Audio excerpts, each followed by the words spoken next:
ബാക്കിയുള്ള സംസ്ഥാനങ്ങളിലൊക്കെ ഓരോ ഡിപ്പാർട്ട്മെൻറ്റിലേക്കൊക്കെ നിയമനം നടക്കുന്നത് അതാത് ഡിപ്പാർട്ട്മെൻറ്റുകളാണ് അതിൻ്റെ ചുമതല വഹിക്കുന്നത്. എന്നാൽ ഇവിടെ നമുക്ക് എല്ലാ ഡിപ്പാർട്ട്മെൻറ്റുകളിലേക്കും നമുക്ക് PSC തന്നെയാണ് നിയമനം നടത്തുന്നത്.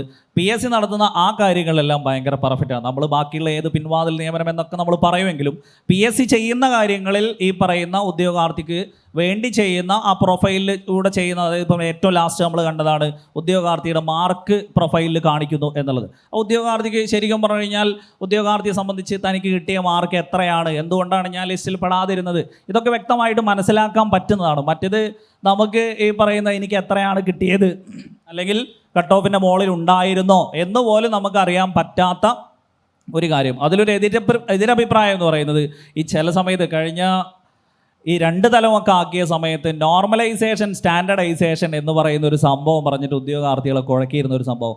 യഥാർത്ഥത്തിൽ അത് എങ്ങനെയാണ് നടത്തുന്നത് എന്നുള്ളത് PSC ഇപ്പോഴും എന്ത് ചെയ്തിട്ടില്ല, ഉദ്യോഗാർത്ഥികളോട് വിശദീകരിച്ചിട്ടില്ല. ബാക്കി പറയുന്ന എല്ലാ കാര്യങ്ങളും ഉദ്യോഗാർത്ഥികളെ സംബന്ധിച്ചിടത്തോളം അവരുടെ പ്രൊഫൈലിൽ ഈ പറയുന്ന ടെക്നോളജിയും അതേപോലെ തന്നെ കാര്യങ്ങളൊക്കെ യൂസ് ചെയ്ത് ഏറ്റവും നല്ല രീതിയിൽ തന്നെയാണ്. 2 കാര്യങ്ങളോട് മാത്രം എതിർപ്പ്, ഈ സ്റ്റാൻഡർഡൈസേഷൻ, നോർമലൈസേഷൻ ഏത് രീതിയിലാണ് കാണിക്കുന്നത് അല്ലെങ്കിൽ എങ്ങനെയാണ് കണക്കാക്കുന്നത് എന്നുള്ളത് ഉദ്യോഗാർത്ഥികൾക്കൊന്ന് വിശദീകരിച്ചു കൊടുത്തു കഴിഞ്ഞാൽ അവർക്കും ഇത് കൃത്യമാണോ അല്ലയോ എന്നറിയാനുള്ള ഒരു താല്പര്യം എന്തായാലും ഉണ്ടാവും. അപ്പോൾ അതിനും കൂടെ അത് സഹായകരമാവും. രണ്ടാമതൊരു കാര്യം എന്ന് പറയുന്നത് ഈ കൺഫർമേഷൻ 2 മാസം മുന്നേ കൊടുക്കണം എന്ന് പറഞ്ഞിട്ട് ബ്ലോക്ക് ചെയ്യും എന്ന് പറയുന്ന ഒരു ഭീഷണി.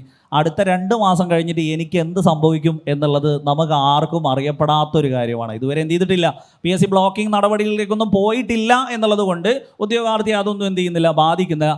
എന്നാലും ചില സമയങ്ങളിൽ കുടുംബത്തിലൊരു മരണം വരെ സംഭവിച്ചു കഴിഞ്ഞാൽ ബ്ലോക്ക് ചെയ്യുമോ എന്ന പേടി കൊണ്ട് ഉദ്യോഗാർത്ഥി എക്സാം വരെ പോയി എഴുതേണ്ട ഒരു ബുദ്ധിമുട്ട്. യഥാർത്ഥത്തിൽ അങ്ങനെ ഒരു ബ്ലോക്ക് ചെയ്യുമെന്നുള്ളൊരു ഭീഷണിയിലൊന്നും എക്സാം എഴുതിപ്പിക്കേണ്ട ഒന്നല്ല. ജീവിതത്തിൽ വഴിത്തിരിവ് ആയേക്കാവുന്ന ഒരു PSC എക്സാം എന്ന് പറയുന്നത് അത് അവൻ അത്രത്തോളം ഗതികേടിലാണെങ്കിൽ ആ എക്സാം എന്തായാലും വന്ന് എഴുതും എന്നുള്ളത് ആ ഉദ്യോഗാർത്ഥിയുടെ സൈഡാണ്. സോ ബാക്കിയെല്ലാ ടെക്നോളജി കാര്യങ്ങളും എല്ലാം മറ്റ് സംസ്ഥാനങ്ങളിലേക്കാൾ കൂടുതൽ നമുക്ക് PSCയിൽ വിശ്വാസം അർപ്പിക്കാവുന്ന തരത്തിലാണ് ഉള്ളത് എന്ന അഭിപ്രായമാണ് എനിക്കുള്ളത്.